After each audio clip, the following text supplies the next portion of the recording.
इलेक्शननि बोथोर स' राजखान्थिनि बाथ्राखौथ' बुङाबा जानाय नङा स' नोंथांमोना आं राजखान्थिनि बाथ्रा बुंनो फैलायबाय जानांगौ गोबाङानो रागा जोंलायसिगोन जिहेतु राजखान्थिनि भिडिअ बानायबाथ' रायजाखानांगौ जायो गोबां रायदों बायदिसिना बुंदों कमेन्ट्सफोरखौ आं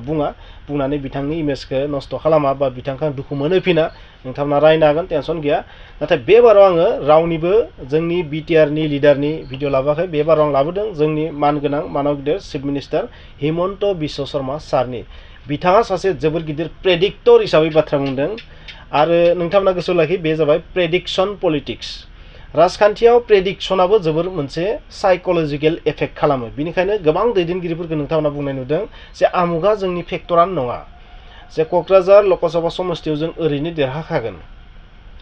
दुर्गा दास बर'आ बुंदों बिपिएफआ दरं मंगलदैयाव दरं अदालगुरियाव ओरैनो देरहाखागोन स' बिश्वजित दैमारि बिथाङाबो स्पिकार बिथाङा बुंदों मा जे फेक्टरानो नङा बेयाव जों आरामसे ओरैनो देरहाखागोन लाख भटआव जों देरहाखागोन बेवहाय साननो गोनां जेबो गैया जेबो डाउट गैया स' हाग्रामा महिलारि बिबायदि बुंदों गुबुन गुबुन दैदेनगिरिफ्रा बुंदों बेखौ होनना बुङो प्रेडिक्शन पलिटिक्स बबेखानि रावबो बिसोरो प्रेडिक्टर नङा रावबो बिसोर फरचुन टेलारबो नङा रावबो बिसोर एस्ट्रलजारबो नङा गणकबो नङा जेबो नङा जे बिसोर बुंनो हागोन जे देरहाथारगोन नाथाय बे मोनसे रोखोमनि साइकोलजिकेल वारफेयार गोसोआव लाखि नोंथांमोना रायजो राजा नोंथांमोन मासे नोंथांमोना साननो हागौ हिमन्तआनो बेबायदि बुंदों हिमन्त सारानो बेबायदि बुंदों स' बेनो जाखां बिदि नङा नोंथांमोना हिमन्त बिश्व शर्मा सारनि बुंनायखौ थारैनो खोनाखाबाय जानांगौ बिथाङा मा बुंदों बिथाङा मा बुंदों नोंथांमोना आं बेखौनो बुंगोन आरो नोंथांमोना हायोबा लास्टआव बिथांनि बुंनायखौबो आं खोनासंनो नाजागोन बिथाङा बुंदों मा गावसोरनि जे केन्डिडेट बिटिआरआव होनाय केन्डिडेट आं नामखौ लाया नाम लानो बोरैबा जायो नङा होमबा नाम लानाय लोगो लोगो माने सापर्ट खालामनाय बायदि मोनो गोबाङानो बेनिखायनो नामखौ लाया नाथाय चिफ मिनिस्टारनि मुंखौथ' लानो हागोन सबबो स' चिफ मिनिस्टार बिथाङा मोनसे बाथ्रा बुंदों मा जे बिथांनि केन्डिडेटआ सोर केन्डिडेटआ नोंथांमोना आइडिया खालामबानो जाबाय जे दा 1.5 लाख एबा 2 लाख भटआव आवगायखाना दं देट मिन्स देरहानाय कनफार्मखा बेवहाय जेबो साननो गोनां गैया मात्र बिथांमोना मा सानदों देरहानायखौथ' सानाखैनोखा बिथांमोना जे बिथाङा बुंनाय बादिबा माबोरै 2.5 लाख भटआव 1 लाखसो बारायबावनो हायो नामा भटखौ 2.5 लाख भटआव जेन देरहानो हायो देट मिन्स देरहानाया माने कनफार्मखा प्रेडिक्शन खालामदों बिथाङा देरहानाया कनफार्मखा स' मात्र बिखौ मा खालामनो हागोन 2.5 लाख भटआव माबायदि देरहानो हागोन बेखौसो सानगासिनो दं स' नङा होमबा बिथाङा जोबोर गिदिर प्रेडिक्शन खालामदों माने गावनो प्रेडिक्टर जादों आरो बिथाङा आरोबाव बे बारनि जि इलेक्शन एमपि इलेक्शन आसामावथ' गासै बेसेबां सिट दं नोंथांमोना गासै मिथिगौ स' बिनि मादाव खमसे खम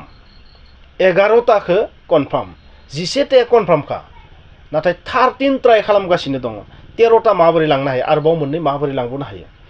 धुब्रीखौ बिथांमोना होनदों मा बिथाङा बुंनाय बायदिबा धुब्रीखौ देरहानायनि चान्स गैया नाथाय बेवहायबो गोबां भट मोनगोन विधानसभा इलेक्शनावथ' धुब्रीनिफ्राय 4 देरहाखागोन स' प्रेडिक्शन टु प्रेडिक्शननि सायाव प्रेडिक्शन आरो बुंदों 11 मा कनफार्म 11 एमपिखौथ' देरहाथारगोन आसामाव बे बाराव बिजेपिआ बा एनडिएआ बिजेपि नङा एनडिएआ बेबायदि बुंदों इनफ्राय आरो मोनसे बाथ्रा बुंदों बे बाराव कंग्रेसआ डाउट दं कंग्रेसआ मा दं डाउट दं बे बाराव धुब्रीयाव कंग्रेसआबो देरहानो हागौ नङाबा एआइइउडिएफआबो देरहानो हागौ बे खिन्थु फिक्स नङा नाथाय डाउट दं एआइइउडिएफआबो देरहानायनि चान्स दं बिथाङा मोनसे मिन्थाव बाथ्रा बुंदों बे जाहैबाय मा जुदि रकिबुल हुसेना देरहायो अब्ला एसे खमसिन दुखु नांगोन नाथाय आजमला जुदि देरहायोबा बांसिन दुखु नांगोन आजमलखौ बांसिन दुखु नांनायनि जाहोना जाहैबाय बिथाङा बांसिन मौलबादि देट मिन्स इस्लामिक गरा बियो नङा होमबा बेबायदि बिथाङा बुंनो नागिरदों आरो रकिबुल हुसेननि बाथ्राया जाहैबाय मा काजिरङा फालेस देसाई अलप दुख লাগিব माने बिथाङा जेब्ला मिनिस्टार जाना दंमोन हाग्रा बिफाननि मन्त्रि जाना दंमोन रकिबुल हुसेना बै समाव कंग्रेसनि सरकार दंमोन ना नोंथांमोना बयबो मिथिगौ बै समाव माने गान्दाया ओरैबायदि थैदों माने गान्दा थैनायनि अनजिमाया बांनायनि सायाव बांदोंमोन आरो बै समाव बिथाङा गान्दा थैनायखौ होबथानो हायाखैमोन बै समाव बे बिथिंखौ बुंहरदों आरो नोंथांमोना जुदि मिथियाबा बे बाथ्राखौ बिथाङा बुंदों कंग्रेस सरकार थानाय समाव गोबां गान्दा गावथारनाय जादोंमोन सबसे बांसिन गान्दाखौ रकिबुल हुसेना वन मन्त्रि जाना थानाय समावनो जादोंमोन आरो आसामाव बबेखानि बिनि सिगांबो गोबां गावथारनाय जादों नाथाय जोंनि मेगनजों नुनायखिनि बैसोआव माने बिथांनि मन्त्रि जानाय समाव बांसिन थैदोंमोन बेनिखायनो काजिरङा फालेस देसाई अलप दुख লাগে गान्दाखौ जुदि सानोबा गर हत्याखौ जुदि नायोबा बांसिन दुखु नांगोन बेबायदि बिथाङा बुंदों स' बेबायदि जावदों नाथाय बिथाङा बुंदों मा बयनिख्रुइ बांसिन दुखु नांगोन जुदि आजमला देरहायोबा कारण बियो मौलबादि बांसिन इस्लामिक गरा बियो स' बिथांनि जि प्रेडिक्सन बे प्रेडिक्सनाबो मोनसे रोखोमनि पलिटिक्सआनो मोनसे रोखोमनि साइकोलजिकेल वारफेयारानो बबेखानि बिथांनि जि कनफिडेन्स बे कनफिडेन्सखौ नुनानै आंबो मोनसे बाथ्रा बुंनो गोसो जादों आंनि गोसोनिफ्राय बे बाराव थारैनो माने बिजेपिया एसे गोबाङैनो देरहागोन नामा बेबायदि मोनदों आरो आंबो कारण बिजेपिखौ नरेन्द्र मदिखौ नाहरनानैनो बयबो थारमाने मा बिजेपिखौ भट होगोन आरो बाखि गुबुन लिडारखौ नायनानै नङाबाबो मदिखौ नायनानै गोबांनो भट होगोन बेबायदि आं सानखांनाय फैदों आरो अबयसे जोंनि आउट अफ बिटिआरनि खोथा होनदों आउट अफ बिटिआर बेबायदि जानो हागौ आरो बिटिआरनि बाथ्रा एसे जुदा आरो दिलीप शइकिया बिथाङाबोथ' नङा होमबा बिजेपिनिफ्रायनो जाहैबाय स' जियानो जाया मानो राजखान्थियाव प्रेडिक्सनाबो बिराद इम्पर्टेन्ट प्रेडिक्सना जुदि बिराद मोजां स्टाइलनि जायोबा जुदि कनफिडेन्सखौ जुदि मोजां नुयोबा बेवहाय नोंथांमोना साननानै ला माने बे पार्टिया जोबोर स्ट्रं जानानै दं स' हिमन्त सारनि जि प्रेडिक्सन बे प्रेडिक्सना अद्भुत 17टा कनफार्म 13टा ट्राइ खालामगासिनो दङ कंग्रेसआ एबार सिट मोनगोन ना मोना मोनसेबो देरहागोन ना देरहाया डाउट दङ धुब्रीखौ मा हयथ' एआइडिएफआ लांनो हागोन नङाबा कंग्रेसआ लांनो हागोन जुदि एआइइउडिएफआ लाङो अब्लानिया बांसिन दुखु जागोन देट मिन्स आजमल नङा होमबा आरो जुदि रकिबुल हुसैन अब्लानिया एसे खम जागोन नाथाय रकिबुल हुसैना देरहायोबाबो जुदि काजिरङा फाले साय बांसिन माने एसे दुखु मोनसिनगोन बेबायदि बुंदों नाथाय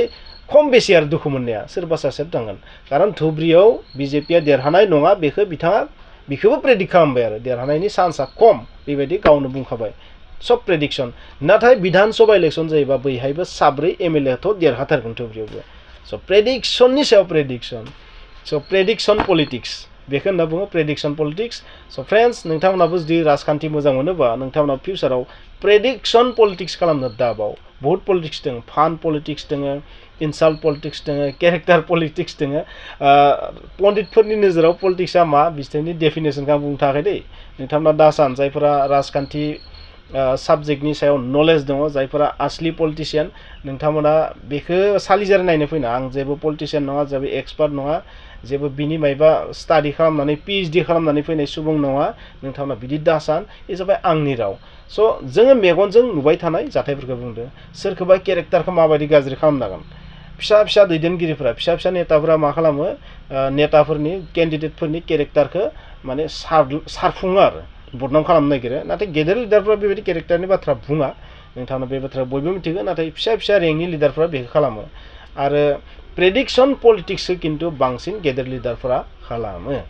स' प्रेडिक्सना जाबाय मोनसे रोखोमनि साइकोलजिकेल वारफेयार स' जुदि बे भिडिअनि गेजेरजों नोंथांमोना माबा मोनसे बुजिदोंबा प्लिज बे भिडिअखौ लाइक शेयार कमेन्ट खालामनो दाबाव आरो नोंथांमोना इजराइल हामासनि सायाव जि भिडिअ लाबोदों बेखौबो नायनो दाबाव नोंथांमोना बयबो पलिटिक्सनि भिडिअखौ नायना मोजां मोनो नाथाय नलेज आरो बेबायदि इन्टारनेसनेल फैक्ट्सनि सायाव भिडिअ लाबोबा मानो नाय आं मिथिया स' नोंथांमोना बेखौबो नाय बांसिन नलेजआ इम्पर्टेन्ट बेफोरसो जुदि नोंथांमोना माखासे बेबायदि साइन्टिफिक नलेजखौ लानानै माखासे इनभेन्सन डिस्कभारि माखासे फैक्ट्स मानिबा नलेज जोंनो जेसेबां जि गियान नांगौ बेनि सायाव जुदि भिडिअ लाबोनायखौ नायनायमोनबा बा बै भिडिअफोरखौ जुदि भाइरेल नोंथांमोना खालामनायमोनबा नोंथांमोना बहुत हाजार हाजार भिडिअ लाबोनो हायोमोन नाथाय नोंथांमोना बै भिडिअफोरखौ बांद्राय नाया बेनिखायनो एसे खम लाबोदों आरो नाथाय नोंथांनो अब्लाबो आं गेजेर गेजेर लाबोगासिनो थागोन फिउचाराव नोंथांमोना बहुत रोखोमनि अद्भुत भिडिअथ' नुगोन आंनि बे चेनेलाव आरो इयुनाव सम मोनोबा गुबुन मोनसे चेनेलावबो नोंथांमोना बेबायदि नलेजखौ मोनगोन কংগ্ৰেছৰ ডাউট আছে এবাৰ সিট পাবও পাৰে নাপাবও পাৰে তেনেকৈ আমাৰ চকু এবাৰ মোদী ডাঙৰীয়া যে মোদীক আমি জিকাব লাগে বাকী আৰু কোন দলে কি কৰিছে এইবিলাকত আমি বৰ বেছি সোমাব খোজা নাই জয়ন্ত বসুমতাৰীক আমি 2 লাখৰ পৰা 3 লাখ ভোটৰ ব্যৱধানত জিকাবৰ বাবে সংকল্প লৈছোঁ চক আমি যোৱা নিৰ্বাচনবিলাকৰ যদি ফলাফল চাই বিধানসভা আৰু বিটিচি কাউন্সিল এই দুইটা কাউন্সিলৰ যদি ফলাফলসমূহ চাই তেতিয়াহ'লে আমি 1.5 লাখৰ পৰা 2 লাখ ভোটত আগত আছোঁ এতিয়া আমি 1 লাখ ভোট এবাৰ বঢ়াব খুজিছোঁ বিটিএডিৰ যিটো শান্তিৰ পৰিৱেশ বিটিএডিৰ যিটো বিকশিত পৰিৱেশ এই পৰিৱেশটো সুবিধা লৈ আমি ৰাইজৰ পৰা এইবাৰ 2.5 লাখ ভোটত জয়ন্ত বসুমতাৰী জিকক তেনেকুৱা আমি আশীৰ্বাদ বিচাৰিম মই এতিয়া ফণিদাৰ ঘৰতে গৈ আছোঁ মোৰ টাৰ্গেট আছে বৰপেটা 3 লাখত জিকা এইবাৰ অসমত কেইখন আপোনালোকে 13খন ট্ৰাই কৰি আছোঁ 11খনতো জিকিমেই 2খনো যদি জিকিব পাৰোঁ ভাল হয় টাৰ্গেট 13 11 কনফাৰ্ম কংগ্ৰেছৰ ডাউট আছে এবাৰ সিট পাবও পাৰে নাপাবও পাৰে পালে এখন পাব পাৰে, নাপালে নাপাব পাৰে। সব ধুবুৰীতে কংগ্ৰেছ UDFৰ প্ৰতিদ্বন্দ্বিতা। ধুবুৰীত আমি বহুত ভোট পাম, কাৰণ ধুবুৰী বিধানসভাৰ ইলেকশ্যন যেতিয়া আহিব তাত আমি 4টা সিট পাম। গতিকে আমি ভোটখিনি 4টা সিটত আমাৰ থাকিবই, আমি কেম্পেইনো কৰিম, সব কৰিম। কিন্তু হ'লেও ধুবুৰীত মই নাভাবোঁ যে আমি জিকাৰ পজিশ্যনত আছোঁ। সেইখন আসন কংগ্ৰেছেও পাব পাৰে, UDFেও পাব পাৰে। ৰকিবুল হুছেইন পালেও ভাল, আজমলে পালেও ভাল। আজমলে পালে অলপ মনটো বেছি বেয়া লাগিব, ৰকিবুল হুছেইনে পালে কম বেয়া লাগিব, ইমানেই। আজমল মৌলাবাদী বেছি না, বন্ধু বুলি মই কোৱা নাই, মই মৌলাবাদীৰ শিতানৰ পৰা গৈছোঁ। মৌলাবাদীৰ পৰা চাব গ'লে আজমল জিকিলে বেয়া লাগিব, আকৌ গড়কেইটাৰ ফালে চালে ৰকিবুল হুছেইন জিকিলে বেয়া লাগিব। এতিয়া কি হয় আৰু সেইটো আৰু হয় নহয়। যদি কাজিৰঙালৈকে চাওঁ তেতিয়া ৰকিবুল হুছেইন জিকিলে মনটো বেয়া লাগিব, আকৌ যদি মৌলাবাদী চাওঁ আজমল জিকিলে বেয়া লাগিব। এতিয়া কোনটো হয় এতিয়া দেখা যাব আৰু। দুইটাই জিকিলে মনটো বেয়া লাগিব, কিন্তু অলপ কম বেছি আৰু।